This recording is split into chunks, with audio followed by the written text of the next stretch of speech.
Welcome, brave souls, to Fear File Chronicles, your one-way ticket to spine-chilling stories and terrifying tales. Tonight, we'll be diving into the darkest corners of the human mind with the story, The Soldier, Part 1, The Dream, penned by the twisted mind of Shadow Swimmer 77. Together, we'll explore the unexplained and face our deepest fears. But before we begin, if you enjoyed trembling in terror, be sure to hit that like button, share this video with your fellow fear fanatics, and subscribe to our channel. Don't forget to click the bell notification so you never miss an eerie episode. Your support truly means the world to us, so feel free to leave a comment below to join the Fear File Chronicles community. Now, without further ado, let's unravel the mysteries of the unknown together as we delve into tonight's fear-inducing story, The Soldier, Part 1, The Dream. Dim the lights and prepare yourself for a chilling journey into the Fear File Chronicles.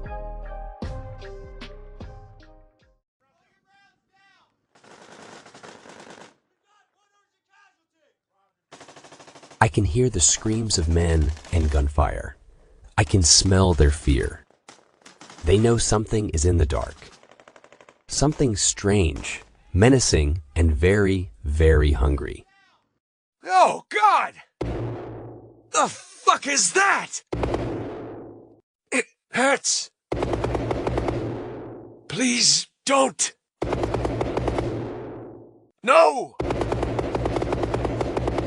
I wake trembling in a cold sweat, sheets tangled around my legs. I look across the bed to the nightstand, the green LED lights telling me it's 4:30 a.m. It was the dream again, the same dream. I glance reproachfully at the remains of a fifth of whiskey and a half-empty bottle of sleeping pills lying on its side by the clock. They've never kept the nightmare from me before, but I still have hope it's just a question of finding the right quantity. My hand's still slightly shaking. I grab the bottle and take a healthy swallow, then drop it empty to the puke green-colored carpeting that passes as decoration in my bedroom. It burns, but that's just fine. Knowing I will never get back to sleep, and with only another 30 minutes before I had set my alarm to wake me anyway. I throw on coffee and jump into the shower. It's cold, but that's just fine too. I stand there, arms bracing me against the wall, head bowed under the frigid stream of water, and try to forget. I stay like that for several long minutes. Finally, when my skin is practically blue, I get out and towel off, shivering from the chill. My name is Landry, and today I'm a high school history teacher at the Haverbrook Prep School on the main line outside of Philadelphia. The shower is just what I needed. Already, the vivid horrors of my dream have begun to slowly fade back into my subconscious. I know all too well that they'll be back in full force when I manage to finally drift to sleep tonight. But even this slight reprieve is welcome. I look into the mirror and decide the dark bags under my eyes can be attributed as much to a genuine lack of sleep as my ill-advised bender.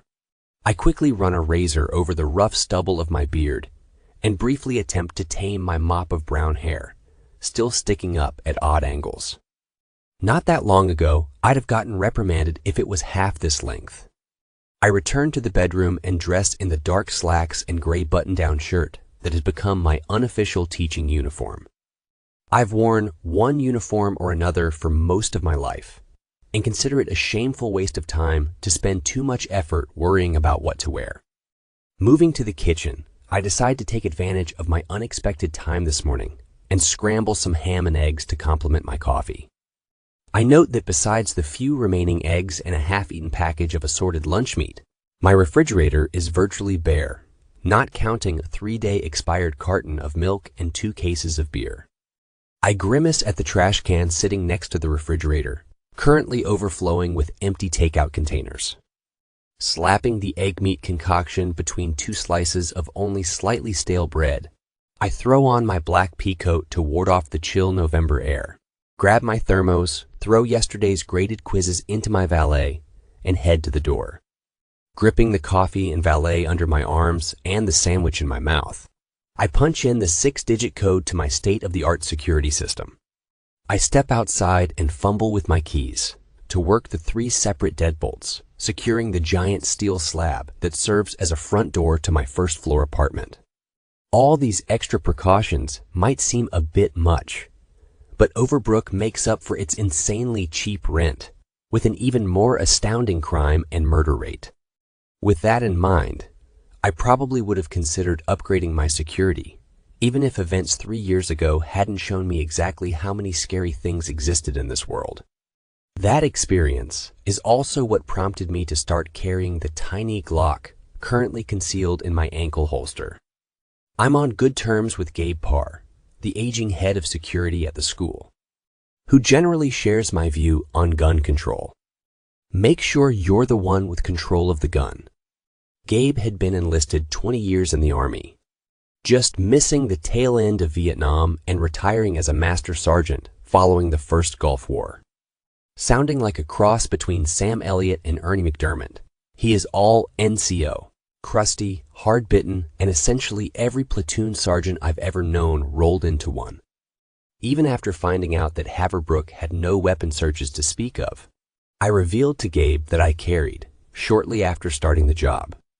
I reasoned his position would make him the most likely person to find my gun during the course of a normal workday. To my surprise, he was completely supportive. I would later learn some of the circumstances behind Gabe's enlightened opinions. On one occasion, we had gone out for drinks. He confided in me that his youngest son, Billy, had been killed 2 years earlier. His boy had been 16 and carrying $5 on the way home from evening basketball practice when he was approached by a strung-out junkie looking to score some quick cash.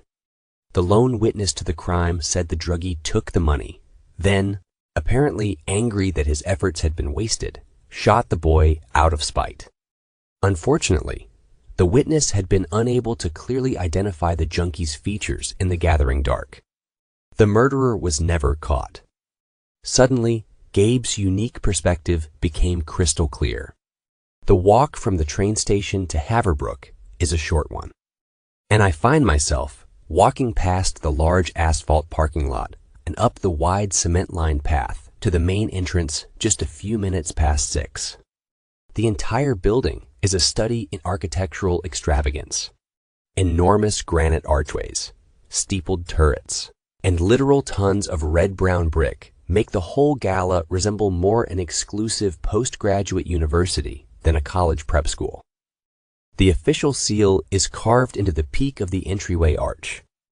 Its motto, Mens Corpus Animus, proudly emblazoned beneath. I spot Gabe as I pass through the archway into the entry hall. He is manning the main door himself, as he does every morning. Once during my first year, I asked him why.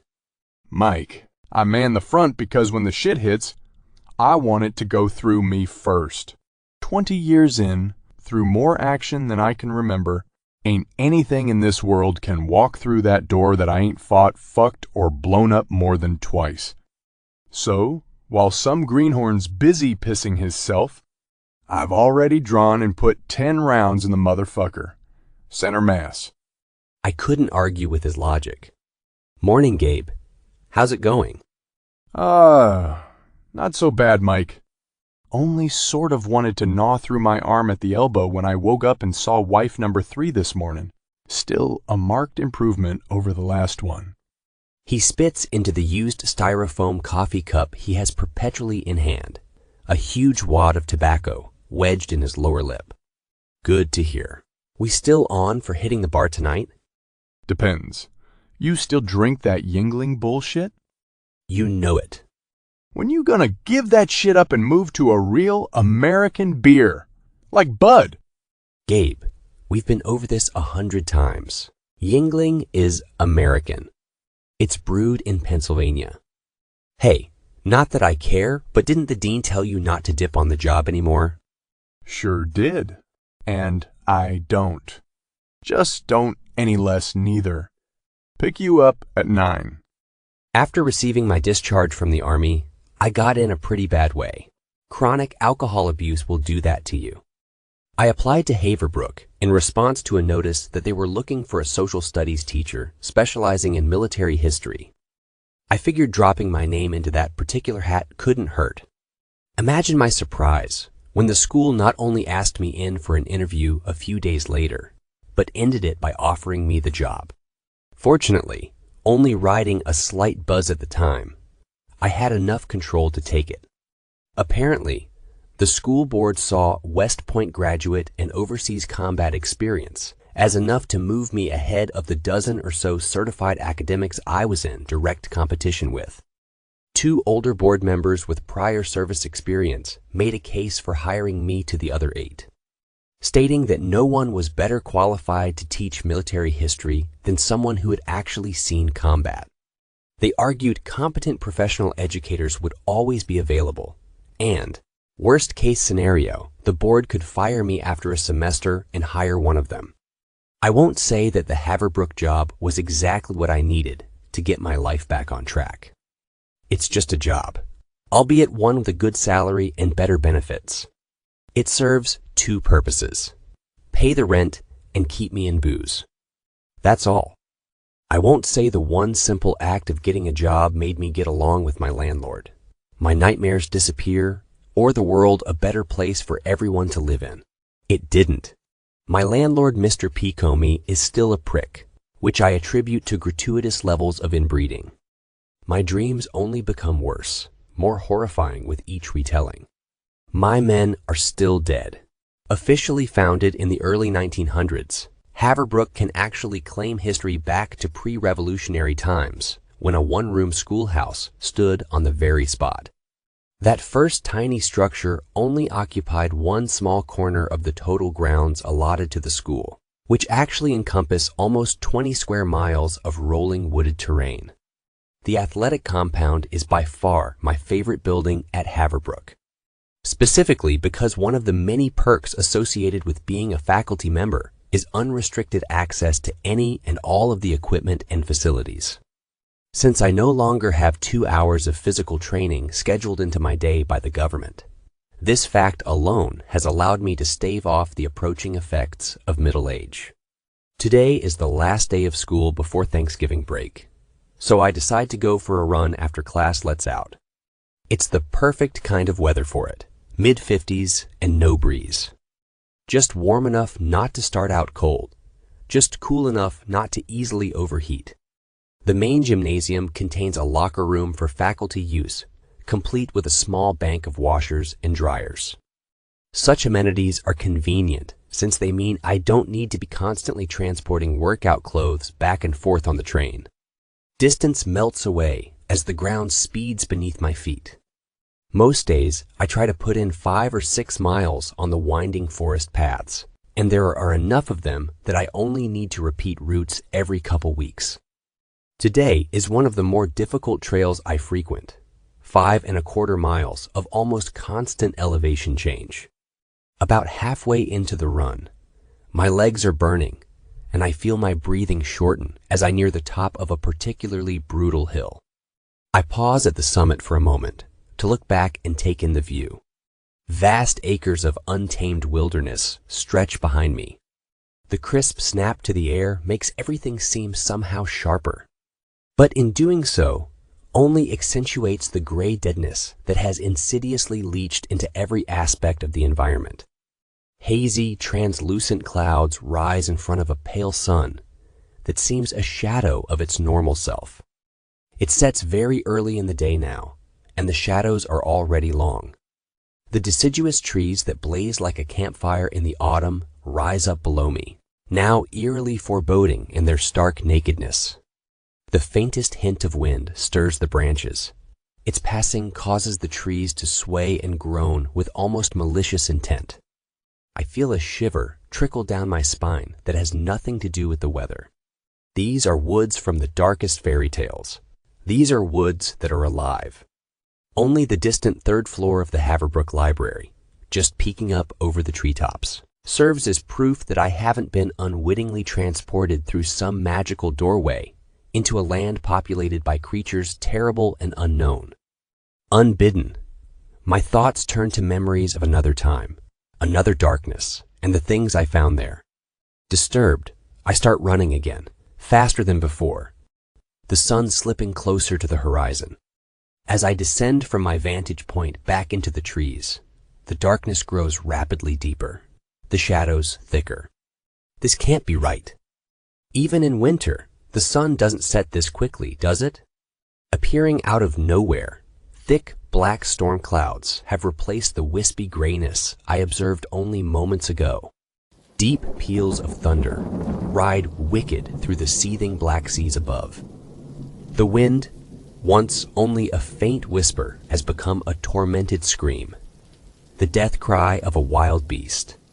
The trees no longer gently sway, but thrash and buck wildly, as if trying to uproot themselves from the very earth that holds them. Massive sheets of icy rain begin to pelt down from the heavens, soaking me through to the bone. Instantaneously, a mild afternoon has been replaced by a savage tempest. I fly down the hill, the storm raging about me. Branches seem to reach out to snatch at my arms. Roots and stones rise up to tangle my feet. Suddenly, an incredible blast of pain ignites my right shoulder, sending stars shooting across my eyes. I cry out, tumbling to the ground. As I roll, a jagged stump appears in my vision, too fast to avoid. Pain. Blackness.